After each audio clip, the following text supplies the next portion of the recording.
Praise the Lord. இயேசுவுக்கள் அன்பான இறை உறவுகளே, இறை வார்த்தையாக சீராக்கின் ஞானம் 25வது அதிகாரம் 3வது இறை வார்த்தை.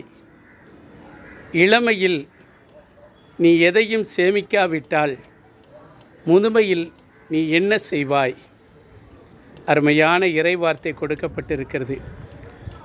சேமிக்கும் பழக்கம் இருக்க வேண்டும் ஒவ்வொருவருக்கும். கணவன் சம்பாதித்துட்டு வரும் பொழுது மனைவி தாறுமாறாக செலவழிக்கக்கூடாது. இருக்கிறதை வைத்து சாப்பிட்டு அதிலும் நாம் சேமிக்க வேண்டும். அப்படி சேமித்தால் வாழ்நாட்கள் நலமடையும். யாரிடத்திலும் எதற்காகவும் போய் கையேந்தி நிற்க முடியாது.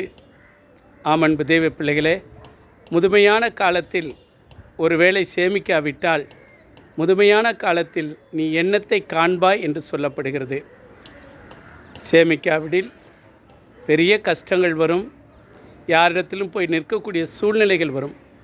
அப்படிப்பட்ட சூழ்நிலைகள் வராதபடி இளமையில் நீங்கள் சேமித்து வையுங்கள். அதுதான் ஆண்டவருக்கு சிறப்பு. ஆமேன்.